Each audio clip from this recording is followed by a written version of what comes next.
Okay, day 5 post-op. Um, oh, day 5 is when they told me the results of the hemoglobin. And I just discussed that in detail in the last video for day 4. So you can look at that if you want to see the hemoglobin. Um, I just made notes that I'd rather hang out and wait for my body to make its own blood than to get the donor's blood.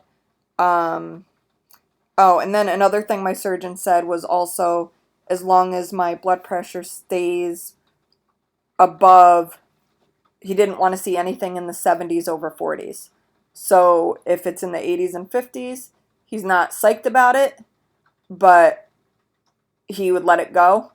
But if it gets down to 70s over 40, I need the transfusion. Um, or if the hemoglobin continues to decrease and gets down to 7. Um, my heart rate was 96, anywhere from 96 to 103. That when I was walking, it was getting up to from 111 to 120, and I was just slowly strolling. Um, oh, and then this has never happened before, and again, I'm sorry if this is too much information, but I'm telling it like it is. I went pee in a hat, they call it. It's a plastic insert that goes on the toilet under the seat, so you pee into the hat so they can measure your pee. I wipe myself off, put the toilet paper in the go to put the toilet paper in the back part of the toilet, and I see in my urine there's all this mucus, like this crazy amount of mucus. It reminded me of when you're a pregnant girl and your mucus plug comes out, and you can look up videos on mucus plugs or Google images. But it was like 3 mucus plugs were in my urine. It was just a lot of mucus, and so then I got on my phone and I researched it, and I'd never had this before, but it said that you could have a UTI. I never had mucus in my urine that I could see. I read that normally there is mucus in your urine, but not an amount that it's so saturated that you see it. Sometimes it just shows up as cloudy urine, but it could be a UTI. And I know I get frequent UTIs. I have something called a double ureter, where and I hope I'm explaining this right. You got your 2 kidneys, and each kidney has a tube that connects to the bladder. One of my kidneys has 2 tubes, and the one of the tubes just ends and doesn't connect to the bladder. Some people have them both connecting to the bladder. Mine just ends. But most people just have single lines going to the bladder from one from each kidney. So anyway, because I have that, urine sits in that, and it can cause urinary tract infection. So I probably have, I don't know, I have a urinary tract infection at least every other month because of that. So I just thought, well, maybe because the catheter, I have a UTI, so I called the nurse. I'm like, there's mucus in my urine. She came and looked at it. She's like, I have never seen that before. And I said, well, I think it might be a UTI. I said, because I'm feeling like pressure in my stomach too. And I don't get the tingling or the burning symptoms. I usually don't get fever or any feeling from the UTI until it's backed up into my kidneys, and then my back hurts. Because when it backs up and you have a kidney infection, your back hurts. So that's when I realize that I have a UTI and a bladder infection and a kidney infection. Um, so they ran urine, they did the lab, and the next morning that was negative. So I don't know what the cause of the mucus was in the urine, but at least I didn't have a urinary tract infection. I think also because my temperature was 99.6 that day or the day before, I was thinking, oh, I probably have a UTI. Um, excuse me. So that was day 5. Day 6, they told me the urine was negative for infection, and they said, great news, your hemoglobin's up to 8.2 instead of 8.0, so it's on its way up. I talked to the surgeon about the rapid pulse, because it really felt like when you have a panic attack and like you're startled and your heart races. It wasn't just my heart was beating fast. I could feel it throbbing fast because of this hemoglobin thing. And I just asked him, is that bad for my heart? Is my heart overworking and it's dangerous and I need to do this blood transfusion because I'm hurting myself not doing it? And he said no, that um, even people that have regular levels, good levels of hemoglobin after heart surgery, there's a lot going on, things are healing, and you get a rapid heart rate sometimes. So he said, even if I got the transfusion, that might not even help that. So he said, no, that's not an issue. Um, and what else? This was day 6, so this was actually the day I left the hospital. So day 6, um, in the morning, they took my, oh, I finally pooped. I finally had a movement on day 5. Day, day 4 night or day 5, something. Um, so day 6, they took my bandage off and I got to see it. There's no mirror in my room. So I took my phone and took a picture of it so I could see. And I was surprised at how long it was. It goes, I'll show you. It goes from like the indent in the bottom of your neck all the way down. I was just surprised how high up it started. So let me see. Okay. It's probably at least 6 inches, 6.5 inches. So it starts, the light isn't good in this room. The ravioli, fleshy swelling, starts just under that pit in your neck. That's where it starts going out. And then it goes down. And they didn't do stitches. They actually used a surgical glue, so I'm not going to have the dots on each side from stitches scars. Oh, the tubes were stitched in. So when they're ready to pull the tubes out, they're going to cut the stitches off and then pull the tubes. I thought this whole thing was going to have stitches. I was confused as to why when they took the bandage off, there was no stitches. So I saw my incision for the first time. They said it looked really good. And everything was just going really good for me. People were saying how great I looked and how they couldn't believe how fast I was recovering and that I was a success story, blah, blah, blah. It was cool to see people when I was in ICU the first couple days feeling horrible. I would see people that were healing that had surgeries before me, and I'd see them day after day doing their walk around past my room, and every day I could see these people getting healthier and stronger and losing their oxygen and just the change in their color of their face, and it was really uplifting to see how quick 2 days or even a day, the difference between their pace and just how they were walking, and just they looked better. Like every day as they walked, they looked better and better. So that was very cool to witness. It gave me something to look forward to. Um, and that's it. And then I was discharged to go home. Um, you have to, because your sternum is split apart and not healed yet. You have to sit in the back seat with your heart pillow, and then your seat belt holds the heart pillow against you. And you can't sit up front, and the reason is if the airbag hits you, your sternum can't protect your heart because it's busted open right now. So that wouldn't be good. So you need to sit in the back where there's no airbag and put the pillow in between the seatbelt and your body to protect your sternum, I guess. So we went to CVS to pick up my prescriptions, and they have me on. They wanted to give me Percocet, but that makes me sick, and I don't. I'd rather feel pain than feel sick. And again, my pain isn't that bad. My last day in the hospital, I was just taking regular Tylenol. The drain tubes are the pain. Once those drain tubes are out, this sternum cut open is nothing, really, honestly. I don't even notice it. When I'm laying down, I notice it more. So that's when I asked. I was all day without, and it's not even like I was trying to be strong and not use pain meds. I wasn't in pain. Um, as I was sitting up during the day, I wasn't in pain, but when I laid down in bed, and you have to lay at an angle, you can't lay flat, but when you're laying down, it hurts.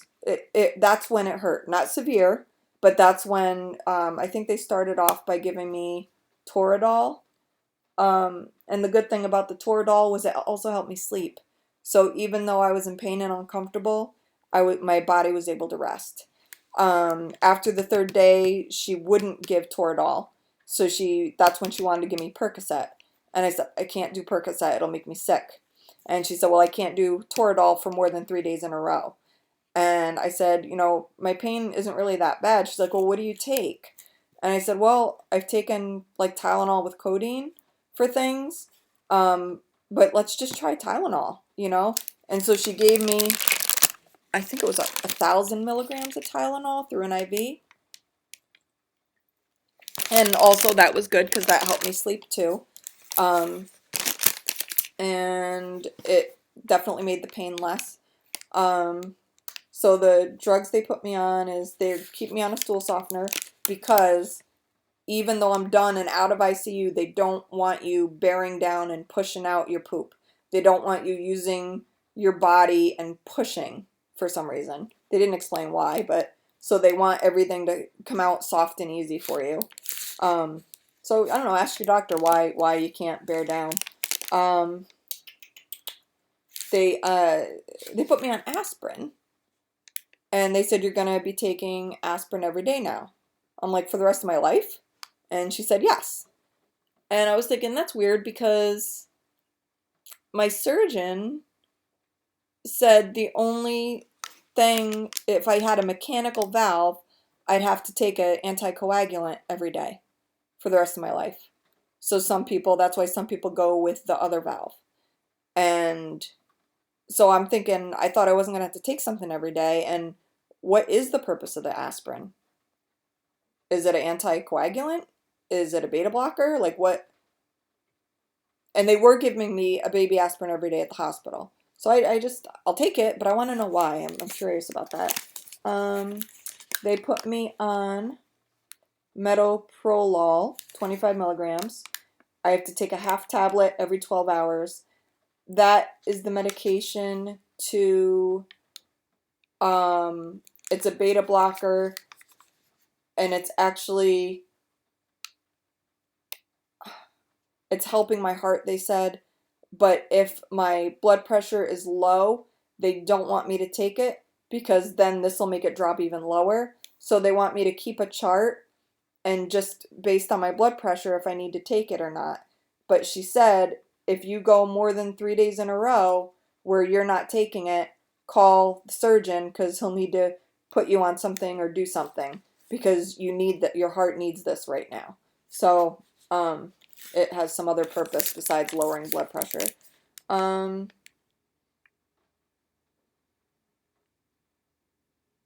Oh, okay. So they gave me Tylenol with codeine.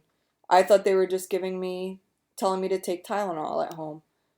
Um, so that's what I'm on. One tablet as needed every 4 hours.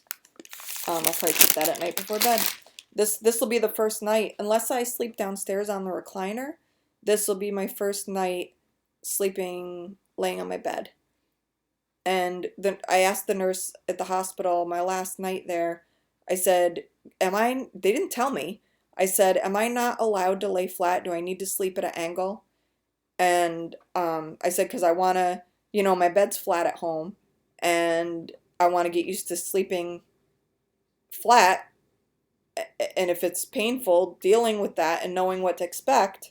And she's like, oh, no, no, you can't lay flat. You'll get fluid around everything. So I'm thinking, well, why are you sending people home to their flat beds if it's not good to lay flat?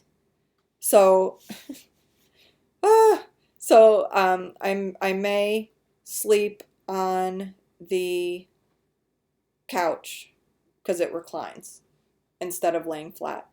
I don't have any water retention right now, in my feet or anything, because the doctor like touched my legs and he's like, "Oh, I can see your shin bone today." He said yesterday I couldn't see your shin bone. He said, "So you're not really retaining any water here," and he was very happy about that. So maybe because I'm not retaining water, I can lay flat. So many questions unanswered. Um, so that's it. I am home. I am home. I am home. I am home. I feel great. I feel fantastic. Honestly feel like I didn't even have surgery. I can breathe well. I'm not getting short of breath. The only real pain I have is like up over here, like I said.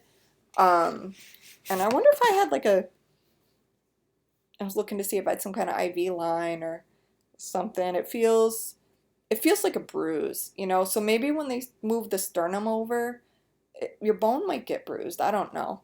But it's like a constant, like someone's pushing on it is what it, like I have a bruise and someone's pushing on it. So it's not horrible. It's just annoying. And the Tylenol with codeine will help me sleep through that, I'm sure. Um, so I just live with my 20-year-old son. My daughter's here half time. So my son is not going out with his friends for the first couple weeks. He's taking care of me. He went and picked up my medicine for me. He keeps checking on me every 20 minutes to make sure, that I'm not passed out or anything because my hemoglobin's low. So he keeps checking on me, and I think we're gonna sit and watch a movie together. Um, I'm one lucky mommy because he's a really good kid. So that's it. I'm going to keep this video diary going, and I'll post when anything changes, if how I feel changes, maybe I'll keep showing my scar from day to day, and how that's healing, although it doesn't even hurt to cough, see? You feel it, but it's not like, oh my god, that hurts so bad. And I don't like pain. I'm not being like tough girl. It just honestly, I must be lucky because mine's not hurting so bad. I'm sure some people do have more pain with it than I got here. I must be lucky. Um, so subscribe if you want to get notifications of my upcoming videos. Yawning. Yawning hurts because when the tubes are in. Because yawning, you can't stop yourself and you inhale so far and it hurts because your lungs are hitting those tubes. So that was bothersome. Again, because of the tubes, not because of the heart incision, because of those darn tubes.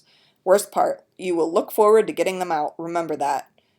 Everybody says how uncomfortable it is, but it's a 4-second process and done. And it's instant relief. So that's it. Subscribe if you want updates, update notifications. And if you have any questions for me about about this, you can ask them in the comments, and I'm happy to answer anything. I'm very open and honest. I also have other videos discussing why I needed surgery, my son's Marfan syndrome diagnosis, having connective tissue disorders, and what's exactly going on with my heart and why I needed mitral valve repair. So that's it. Thanks for watching, and I hope this video helped you. Thanks. I had to add something on this day 6 coming home video because I forgot to add it. So they put me in the back seat with the heart pillow. The guy wheeling me down in the wheelchair, he was about to put me in the front seat. And I said, oh, I got to sit in back. He's like, oh, that's right, you had heart surgery. So be aware, they might not even know. So just tell them you want to sit in the back. And we stopped at CVS to drop off my prescriptions. And when we came out of CVS, out of habit, I just reached for the door on the SUV and yanked it open. And instantly, it pulled all this hurting. I got chest pain because you're not supposed to pull or push or lift, or you do that motion. And as soon as I did it, I felt it and let go. And I was like, crap.